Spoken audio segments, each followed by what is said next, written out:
সুউচ্চ ভবন, পরিচ্ছন্ন রাস্তা, নিয়ন্ত্রিত ট্রাফিক ব্যবস্থাপনা সব মিলিয়ে একটি উন্নত জীবন ব্যবস্থা। বলছি মালয়েশিয়ার রাজধানী কুয়ালালামপুরের কথা, যেখানে আধুনিক জীবন ধারণের সব ব্যবস্থাই বিদ্যমান।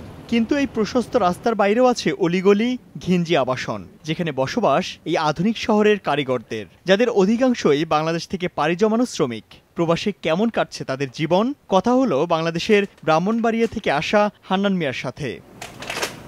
রঙিন স্বপ্ন নিয়ে 11 মাস আগে যিনি এসেছেন কুয়ালালামপুরে, এখন তার বসবাস ঘরের বাইরে বারান্দার উপরে একটি ছোট্ট ঝুপড়ি ঘরে। ডাইরেক্ট বলছে যে মালয়েশিয়া বিমান আনবো, মালয়েশিয়ার বাসায় এনে দেওয়া যাইব। দালালের সাথে কথা বলছে। 15 দিন ইন্দোনেশিয়ার আইকাশেরা ট্রলার পথে আনছে, 3 দিন ট্রলারই লাগছে আসতে। 3 দিন পর্যন্ত একবারে অনাখার, এখন কোনো কাজকর্ম যাইতে পারি না, রুমে বসে রয়েছি। এখন বলতেছে আমার পাসপোর্টও দিব না, দেশও যাইতে পারবো না।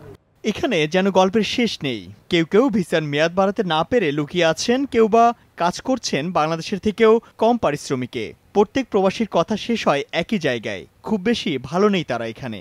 বিদেশ মানেই তো কষ্ট, নিজেই পাক করতে হয়, নিজেই খাইতে হয়, ইনকাম বুঝে আমাদের থাকতে হয়। আমরা যদি ভালো থাকতে চাই তাহলে টাকাটা বেশি লাগবে, যেহেতু কুয়ালালামপুর এখানে এক্সপেন্সিভ। স্ত্রী আছে, মেয়ে আছে একজন। দেখা করতে মাইলে তো সবসময় তো যাওয়া যায় না, টাকারও একটা ডিপেন্ড আছে।